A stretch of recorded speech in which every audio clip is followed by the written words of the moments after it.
You are knowing what you are wanting. You are appreciating the contrast of your time and place. It is always fun to ask that question at the beginning of a gathering, because it gives us an opportunity to evaluate the alignment with your words and vibration. Because very often, when there is not much contrast, we hear a resounding yes from you. Oh, yes, contrast is a good thing. But when there is greater contrast, it is harder for you to agree wholeheartedly to the wondrous nature of it. Because it seems, and it is logical, isn't it, that when you are looking at things that make you feel good, you do feel good. And when you are looking at things that are, by your opinion, inappropriate, which causes a feeling of negative emotion to rise within you, it is logical then that you would begin to say, we need to get rid of those things that make us feel bad. And when we get rid of those things that make us feel bad, then we will be able to feel good. And while we certainly understand that logic, there are a number of things about that approach that we've noticed. First, it is illogical because you could not rid yourself of all things unwanted. It would be a very long wait to feel good. Because there are so many others who are believing differently, even desiring differently, preferring differently. And so then you argue, as you find yourselves doing, even on a world scope, about whose idea of what is good gets to be the one that everyone agrees with. And so, after a lot of experience as human beings here in this time-space reality, we think that it might be a good idea for you to give up on that one. Give up on the idea of getting everyone to agree with you about what is appropriate, and begin to understand that the nature of this universe is not one of exclusion anyway. This is a universe that's based upon attraction. And when you discover that personally, then you are relieved of the burden of trying to control the way others behave in order for you to feel good. You get to skip over all of that, and you just get to feel good. Because you discover that feeling good is about aligning yourself with your desire. It's not about figuring out what anybody else should be doing. It's not about controlling the circumstances and events around you. It is only about you becoming a vibrational match to your own desire. And when you are a vibrational match to your own desire, then that desire and you, which are in the same place, are then coming together. It is a wonderful thing. Some of you have been listening to us for a while, and some of you have been practicing the science of deliberate creation or the art of allowing fervently. Some of you are becoming very, very, very good at it. And today, it is our expectation that we will take this topic to a whole new level.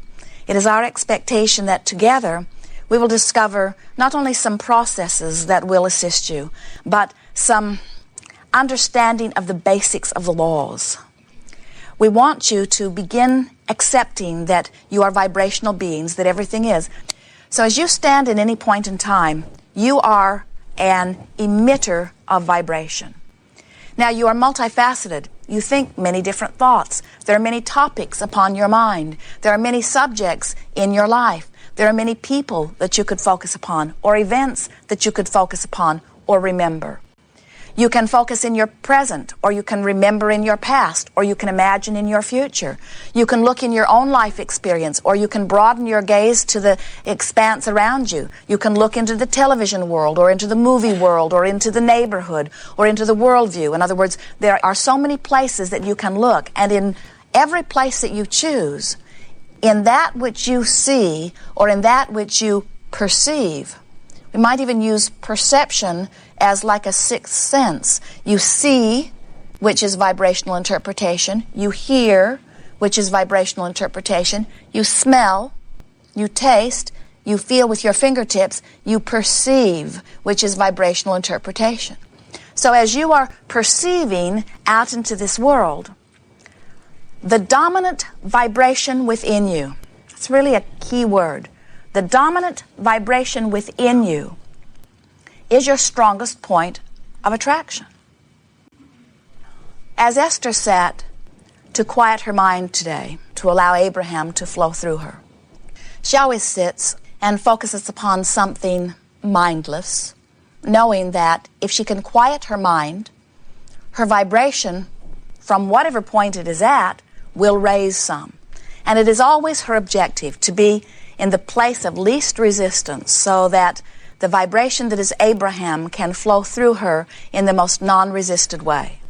So she sat to quiet her mind. A thought kept coming back into her mind. And she focused upon the tone in the air conditioner. That usually works. And then she focused upon an om that she offered herself.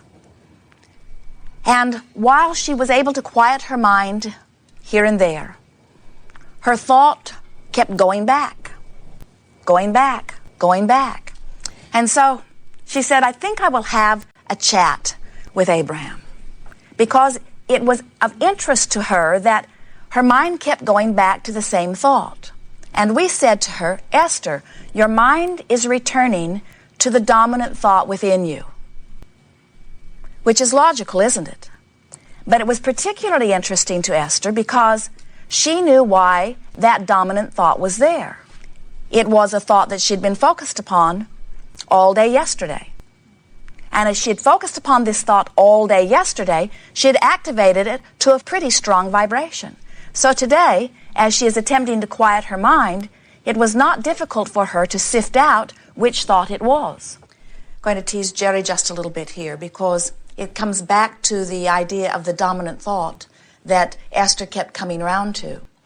As they were traveling yesterday, coming from Southern California here, they stopped for a fuel stop, and at the fuel stop, Jerry checked the oil in the monster bus. And it needed a little, or so he thought, and so he added a little oil. It doesn't please him very much because they have not put the oil fill in this monster bus in an easy-to-reach place.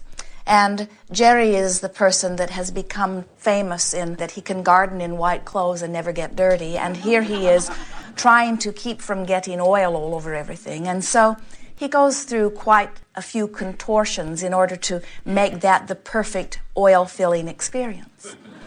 And completes it, and then they drive.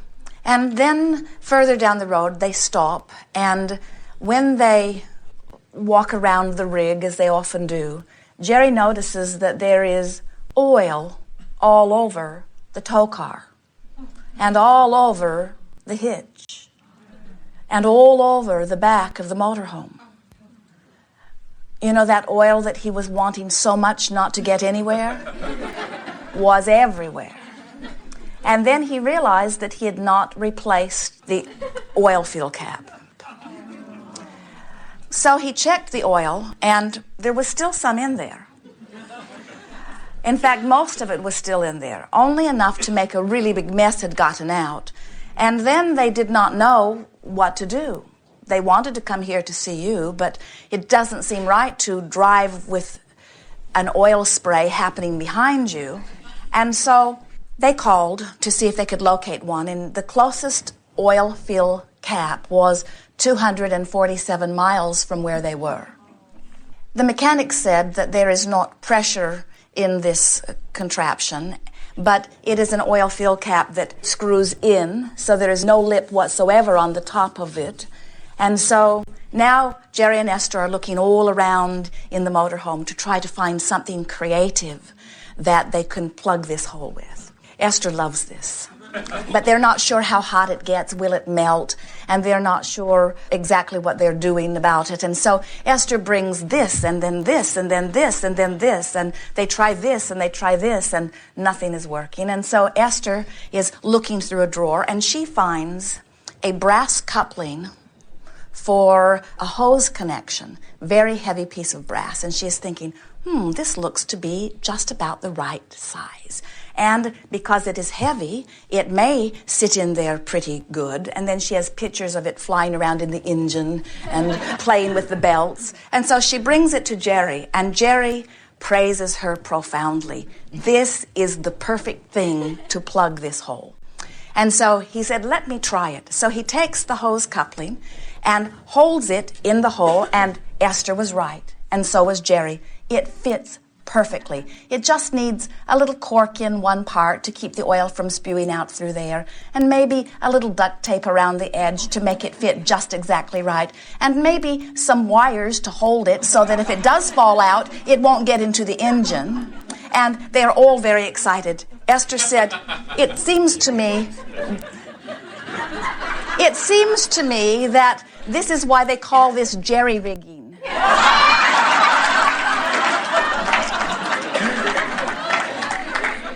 Then Jerry, holding it over the oil field hole one last time, lifts it up, and the coupling disengages, and the smaller part falls in the oil. And Esther says to Jerry, your life as you have known it is over. Because now they have a piece of brass in the crankcase. And Esther envisions tow trucks towing them to see you. And then Esther goes inside and says, I'll bring a mirror and a hanger, and maybe we can see it. So she brings a mirror out, and they position it, and wouldn't you know, they can see it. Just out of finger-reaching range. And so for about a half an hour, they talk to each other about how important it is to get it the first time. Because while they can see it sitting there, it is on a precarious ledge, and who knows where it will go if they don't get it the first time. So they talk to each other about who is the one most likely to get it. And Esther is thinking, probably me, my fingers are smaller. And so once everything is cool enough, Esther stands on a stool, and Jerry holds the mirror, and she reaches as far as she can with her fingers deep into the oil and feels it with her fingers, and manages to pinch the lip between two fingers and gingerly pull it out. Right. That's the way they felt. Yeah. Like brain surgery gone well.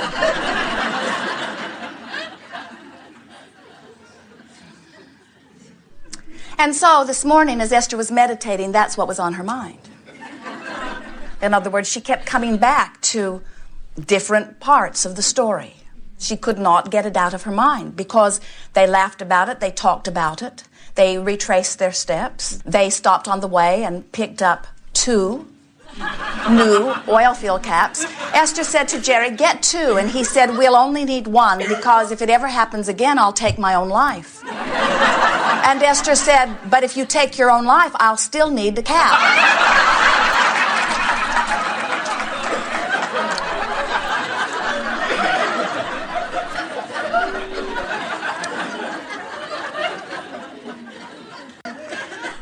There is so much that we want to give you about all of that, and we will all day, because we're wanting you to realize that there is so much life-giving stuff in situations that when you think about it, you think you would not like to have. We have to say to you that it was one of the better days they've had in terms of ingenuity, in terms of ideas coming forth, in terms of working together, in terms of successful outcomes, in terms of adventure, which is sort of the reason that you came forth into these physical experiences. You did not come forth saying, well, let's go forth and have everything always be exactly the same so that we know exactly how every day will unfold, so nothing new will ever be called forth from us. You did not say, we'll come forth into these physical experience and there will be no contrast, therefore there will be no new ideas, therefore there will be no new innovation. When Esther got into the bathtub this morning, the plug came out in her hand and she said, that would have worked perfectly. That's exactly what I needed. If only I'd had that, it would have been so much faster.